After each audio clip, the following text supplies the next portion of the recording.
One percenters, welcome back to 1424 Basketball Training, where the goal is to take 14 minutes, 24 seconds, or 1% of your day to get better. In today's video, greatest peaks, David Robinson. Let's get into it. Paul Adonis, David Robinson generated some of the best regular season numbers in league history. He and Michael Jordan are the only players ever to win a scoring title and defensive player of the year. That's interesting. Scoring title and defensive player of the year. I think he's scored 71 times. Was he just a paper tiger? Did he crumble in the playoffs? Or was he actually a complex, multifaceted superstar and one of the most valuable players of the three-point era? The Admiral. Doesn't take a rocket scientist to understand that he's very special. He was the Dwight Howard before the Dwight Howard. Super yoked, super ripped. He was probably the first player to really put a lot of energy into their body in terms of sculpting and looking a certain way. It's not recognizable. You think of it as normal quickness, but I think it transcends that, goes to another level. In the 80s, we saw some of the greatest offensive players to ever grace the hardwood, but Robinson was a callback to defensively dominant big men like Bill Russell. Oh yeah, he's very new age Bill Russell. David's quick leaping drew comparisons to Russell. It took a millisecond for him to reach 11 feet with a quick hop and his long outstretched left hand. Listed at 7'1".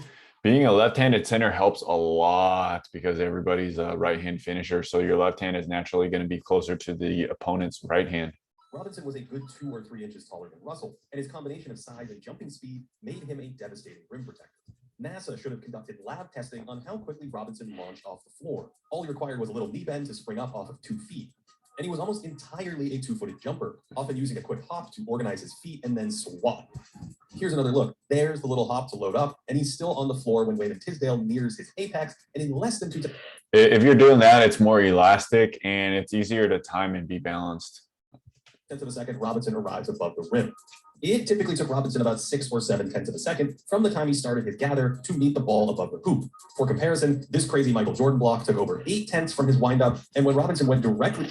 For comparison, this crazy Michael Jordan block took over 8 tenths from his windup, and when Robinson went directly into his bunny hop to contest, he was comparable to Russell himself in time to reach 10 feet. The time that it takes you to jump is almost irrelevant. You have to get to the peak to time whenever that shot block, you're timing the shot block. If you're timing it to get the ball at the apex when it's leaving his hand, it's almost irrelevant. You have to jump quickly, and the difference between, jumping 0.5 and 0.4 for defense is really more a function of when you're trying to time the block versus how quickly you jump, because we all know Jordan can jump very quickly. Look at his offense. Throw in Robinson's length, and he could just materialize out of nowhere like a shot-blocking wraith. On the offensive end, Robinson can feel unspectacular. His upper body stiffness lacks a certain sexiness for most people, but that's because he was a 7'1" bionic human whose best move was just being quicker and more explosive than normal big men. Despite his height, he preferred to turn and face the hoop from the mid-range and go to work out of a classic triple threat position.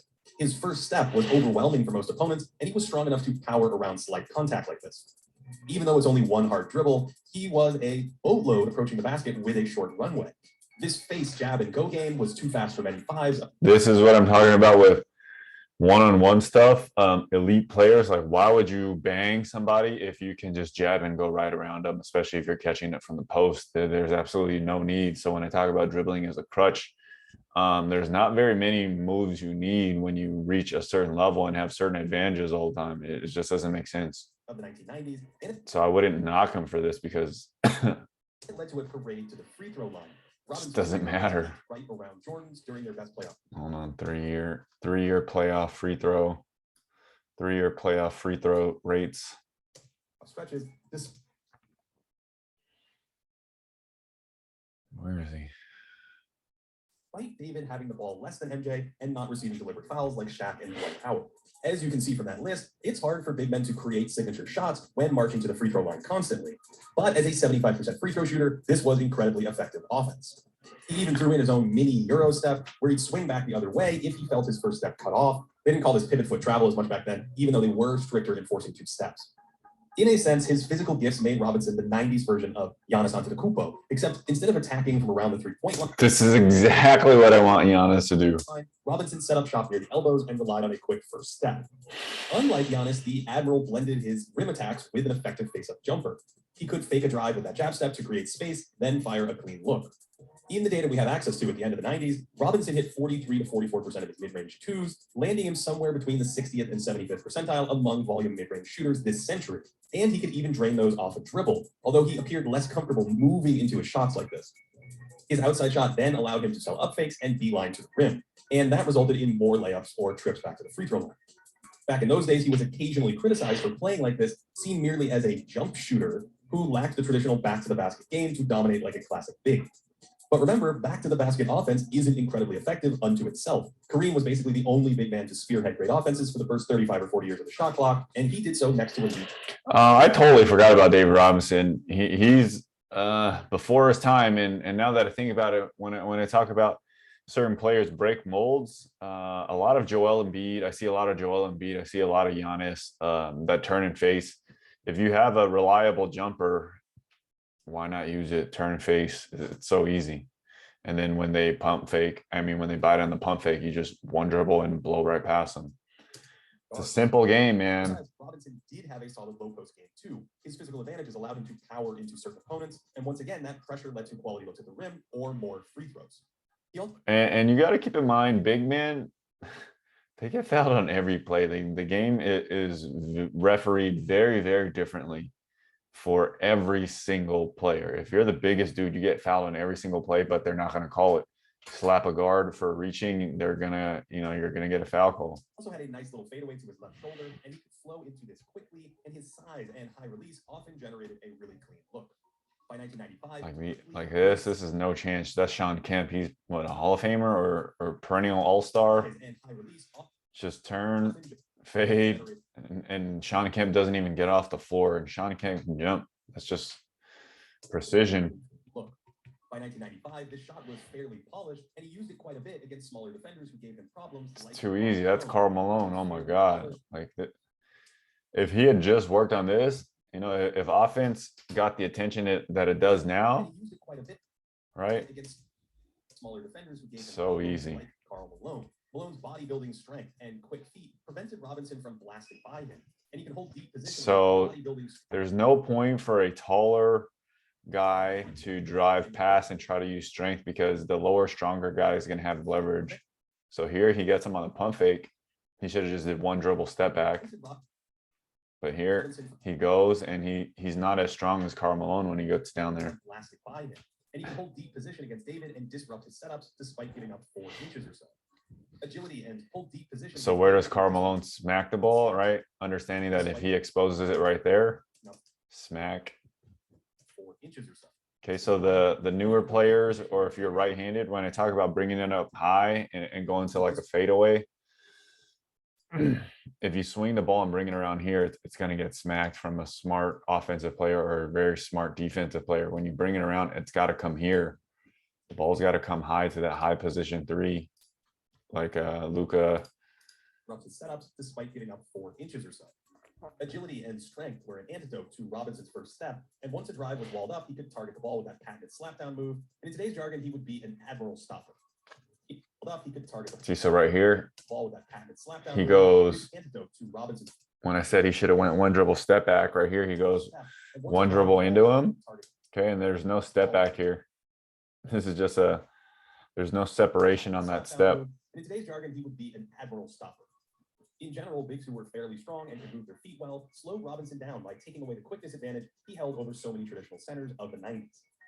David could occasionally turn back to that right shoulder, but this was a tougher shot for him. He doesn't rotate that quickly, and so squaring his shoulders to the hoop takes an extra, sometimes awkward beat. Against weaker defensive teams of his era, Robinson was less likely to encounter matchups like this, but his scoring took a major haircut against stronger defensive teams who were more likely to have versatile big men. That 6% drop in efficiency is on the large side for modern superstars, and in the regular season, Robinson was able to juice his scoring numbers a bit more than a typical star player by picking on weaker teams, which meant that his peak regular season numbers overstated how effective his scoring arsenal was in a playoff setting. Now, this is still good scoring, it's just not great scoring. The Admiral even threw in a little spin move occasionally, but this was also stiffer than versions from other superstars at the time, like Hakeem Olajuwon. Even Robinson's really impressive shots, like this turn over Olajuwon, didn't leave the same mark as Akeem's crazy, high-difficult fadeaway.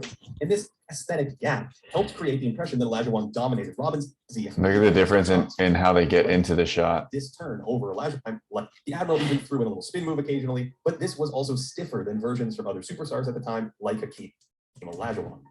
Even Robinson's really impressive shots, like this turn over Olajuwon, didn't leave the same mark as Akeem's crazy, high-difficult fadeaways. And this aesthetic gap helped create the impression that Olajuwon dominated Robinson and was light years ahead of him as a player. But that narrative misses a critical part of the story and overlooks Robinson's actual value on a high-level team. The main difference between Hakeem and Robinson is more of a robot. Like, and I just hate robots. I mean, it's just more Dwight Howard than Hakeem. The fluidity,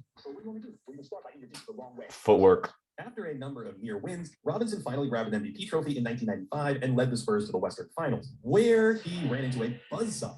Robinson was tasked with guarding Hakeem, often without any help, and while he defended him fairly well on most possessions, the heads-up battle with Hakeem was a bad matchup for the Admiral. Olajuwon had some monster games in their regular season meetings, and Hakeem's quickness could take away Robinson's first step, while on the other end, Robinson couldn't really take away his dream-shaking and wild shot-making. It's not a wild shot, it's a jump hook. He used his length to contest shots well, and he was able to hold his own against the powerful brutes of that era, grappling with a young Shaquille O'Neal here before his quickness wins out for the steal. Even though he wasn't great moving laterally, he was long and springy enough to recover, but he was susceptible to up fakes, and at times he could be a little too quick off his feet, which showed in a number of different defensive scenarios, especially near the hoop. Jumping like this fed into Hakeem's hands as a ball-faking Houdini, throwing his dream shakes into Robinson and setting him up for memorable scoring highlights. Combine Olajuwon's tough shot making and his own natural quickness, and it makes for a lopsided game of one-on-one. Hakeem could shoot the ball. He could shoot threes easy. He's a good one-on-one player, but he's a 5-on-5 star. His off-ball game was just as, if not more important than his isolation scoring. His face-up jumper made him a viable catch-and-shoot finisher in the mid-range, but more importantly, it made him a pick-and-pop weapon. This wasn't the spread pick and roll that is so popular today, but the Spurs ran plenty of ball screens inside the three-point arc where Robinson could pop to open space and knock down positive value shots. By 1994, this shot was pretty. He did that a lot. And he could even turn it into an up fake and go in these situations. His athletic gifts also. And it kind of reminds me of Chris Bosh. Chris Bosh a little bit shorter, a lot more savvy. A high level David Robinson would be a Chris Bosh. So made him a natural finisher around the basket. This play against the Rockets shows just how easy he could make it look, catching the ball 10 feet away and casually gliding by a fleet of defenders without a dribble. That's Chris Bosh right there, man. A weapon in transition as well, where he used his straight line speed to outrun slower, burlier centers of his time. It's less common today, but this penalized bigger lineups who crashed the glass, and it was normal for Robinson to outsprint opponents multiple times in a game like he did to Shaquille O'Neal in this 1996. That's back in the day when Shaq was lazy. One of the better lob threats of that era. Shaq's always lazy at taking back. And that's a two-time Defensive Player of the Year, Alonzo Mourning. He just ragdolls. I do think he was a touch more fluid flowing into these in his first few seasons, but lobs were certainly part of his offensive package in those peak years. San Antonio started to unlock this talent in 1996 when they ran more side pick and rolls with Avery Johnson, who grew comfortable with these reads. And I think between his mid-range shooting and his finishing skills, Robinson would have made a wonderful partner for it. And for guards, when I talk about dribbling, look at Avery Johnson. 1996. He's a super duper, I don't know, superstar role point guard. Highly regarded. He's been a coach, a head coach. He never does any dribble moves. He just holds the ball here. That's MJ guarding him, right? He just takes it to the baseline where they're allowing his mid-range shooting and his finishing. The correct pass. Here he goes. Look, he's just in side control here. I think that's Muggsy Bogues. Super duper small guy. Super great defender. Made a wonderful partner for a high-level pick and roll guard. Instead, he was asked to carry the entire offense in the mid-90s, which wasn't quite an ideal role. The Admiral was best suited to anchor a team's defense and play a hybrid role on offense, acting as a co-pilot or second-best offensive player. The exact role he would play after his peak Timmy arrived in 1998. Duncan shouldered a larger isolation load, while the flexible Robinson played largely the same style out of the high post. Robinson's off-ball skills allowed him to fit in well with another talent where he could still... Robinson fit in perfectly because Tim could play anywhere, high or low, and David Robinson spread the court perfectly for that mid-range. Co-anchor some of the offense, here drawing a double for a huge three in the title clinching game in 1999. The Twin Towers. He could mix in his own isolation scoring in more select doses. Back then, it was very hard to guard two gigantic dudes like that. Scoring efficiency, a slightly above average offense for the Spurs as a team, and more importantly, a dominant defense behind those twin towers. The Spurs engineered arguably the greatest defensive stretch in league history, holding their playoff opponents about 7 points per 100 below their regular season efficiency, a feat matched by Spurs. Only a few teams, and those teams had weaker regular season defenses. While Duncan was a great defender out of the gate, it was Robinson's impact that led the Spurs on defense. And while many view Duncan as the clear alpha dog on those teams after 1998, Robinson wasn't far behind because of his two-way impact and ability to blend with Duncan on offense. Robinson was a good entry passer in the mid-90s, and his best passes were from the perimeter, where he could face up and survey the floor. In this position, his height allowed him to see the action unfold, and he could fire two cutters with decent speed, or he could... This is basically having a center at the top is like Jokic. In this 1993 play, he It's not nearly as good a passer as Jokic. And by 1995, I thought he was better at processing cutting action in front of him. This is a really nice read here, quickly spotting that his cutter's defender goes behind another Laker in a kind of... This is just like a good passer, not a great passer. Half-hearted tag. And while there's no quick shot, it's the kind of pass that demonstrates some understanding of what defenses are doing, and it shows some anticipation. Although he wasn't elite in these spots, he misses the potential Draymond Green special here. And in my film study, I'm not sure he ball faked in a situation like this one time to manipulate the defense. Here's another one from the same game where he doesn't have time to really process the backside action and misses a potential layup. When he couldn't survey the floor, the results were processed. On this thing, when they come like this, I don't know. This is just me putting my own narrative on it. I would have just banged right into him and then spun right off and then jumped back in and powered, or banged right in, spun and got a reverse dunk. But I don't know. Some players aren't like that. Backside action and misses a potential layup. When he couldn't survey the floor, the results were choppier. He can't quickly process that the corner is open here. And with his head down, he desperately flails this to an outlet. With his back to the basket, as long as he could see that help coming from the top, his kick-out passes were pretty solid. And this created plenty of open shots for the Spurs when they spaced the floor around him. Here he turns to spot the help, and he's trying to locate his teammate. The delivery gets away from him a bit. No. Here's another one where he can't see the double coming, and his instinct is trying to locate his teammate. So a really, really good player, really good passer. I mean, this is easy behind the back. Like understanding that that's there all the time. You could easily lob it. But yeah, he's not a good passer. I mean, he's not a great passer. Here's another one where he can't see the double coming, and his instinct is to turn and pass. But again, it's not the smoothest delivery, and it's deflected in front of his body. His lack of a handle and that lateral stiffness hurt him in these spots where well-timed double teams could prevent him from quickly moving it. And in this case, he's clamped up and misses another possible dagger. Still, I think that high post extra passing prowess, along with his massive defensive impact, was the key to unlocking Robinson's value as a defensive superstar and offensive number 2. From 1998 to 2000, Robinson logged 37 minutes per game in the playoffs, while Duncan played 41 minutes a game. When Robinson sat on the bench during those years, the Spurs were outscored by 16 points every 48 minutes. But when Robinson played, they were a whopping plus 11. And since we've been tracking this data since 1997, that is the largest change among any rotation player on record in the postseason. In the 98-99 playoffs, the Spurs were actually better in the limited minutes Duncan was on the bench. We're only talking about a few hundred minutes here, so there's plenty of noise. But this is a huge reminder of how impactful a hybrid player like Robinson can be without being the team's clear-cut number 1 scorer. Oh, you mean hybrid player? Sense when we remember these were dominant defensive teams that were slightly above average on offense. It also brings us full circle back to Bill Russell, who, as we examined in the series prelude, dominated the 60s without being his team's best offensive player. I wonder what Robinson's career would have looked like with another offensive star next to him. And furthermore, how would we view him if he was the one who joined the 32-year-old Duncan in 1998 and propelled the Spurs over the top, launching the Popovich era? Robinson was clearly a better offensive player than Russell, although despite that incredible speed off the floor and his considerable defensive impact, he wasn't entirely on Russ's level at that end. His reactions to threats were quite quick, especially if he could see the threat in front of him, but Robinson could be a bit too stationary in subpar positions. He wasn't really down in his stance, pivoting around a lot like Bill Walton, but I think he didn't bounce around a lot because of his limitations moving laterally. His lateral movement wasn't really poor, but it was more laborious and stiffer, especially compared to his straight-ahead quickness. And so he couldn't easily slide horizontally in the paint, which limited him compared to some of his normal straight-line movement in help situations. Just like we saw in his passing game, he wasn't great at mapping the court that he couldn't see, and sometimes that allowed breakdowns behind his field of vision. Pick and roll also wasn't a huge part of the game then, but Robinson's horizontal movement meant this wasn't really a defensive strength for him, and in general, he tried to avoid stretching to the perimeter. Still, a strong offensive game and nearly GOAT defense yields some massive overall impact. We have regular season plus minus data going back to Augmented plus 1994, and on a minus. per game basis, Robinson looks like one of the best regular season players we've ever seen. Using our historical box score estimates, his playoff value during these peak seasons looks good, but not quite what we'd expect for a top 10 candidate. However, the Admiral moves up a rank when we use his numbers from 1998, and we know when we added plus minus data for those years, he looked like a Titan. This reinforces what the box score can't capture. Robinson's combination of quality isolation scoring and off-ball offense, along with that massive defensive impact, make him one of the most valuable players of his era. His two-way skill set scales well on a variety of championship rosters, and as a result, there aren't 5 centers since the ABA merger who I think of Pete's higher than David Robinson. For more historical content and to support this channel, head over to patreon.com.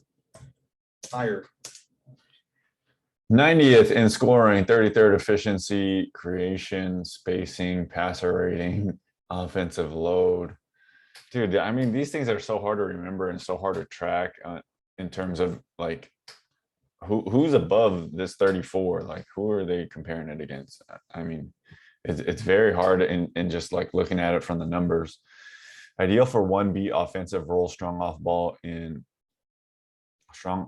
and roll, pop, spot up, offensive rebounding, great first step versus slower bigs.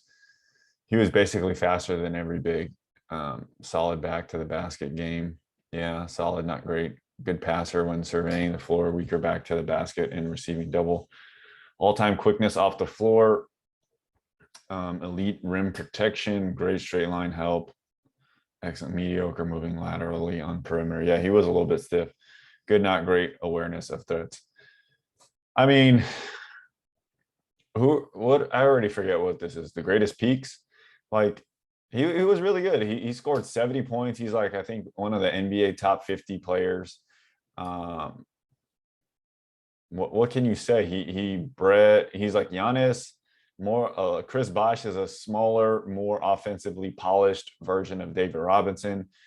David Robinson is a little bit more reminds me a little bit of Dwight Howard nowadays, or when Dwight Howard was really good. He was just, one jump hook, one spin move, one dunk type of thing. Great defensively.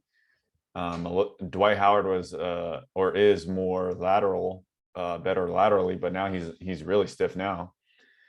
David Robinson, the Admiral, I think he led the league in terms of, or pushed the league forward in terms of, getting in shape and stuff like that. Hard to compare. He got Tim Duncan, which made him really, really good. Chris Bosh, he was buried up in Toronto, so nobody cared about him until he got to the Heat and then won. And then that elevated Chris Bosh in terms of, I guess, narrative and Hall of Fame and stuff like that. But good players can pretty much do it wherever. And then when they get in the right kind of mix and the chemistry and then a little bit of luck, you can end up in the Hall of Fame. All right, guys, until next time, take 14 minutes, 24 seconds, or 1% of your day to get better.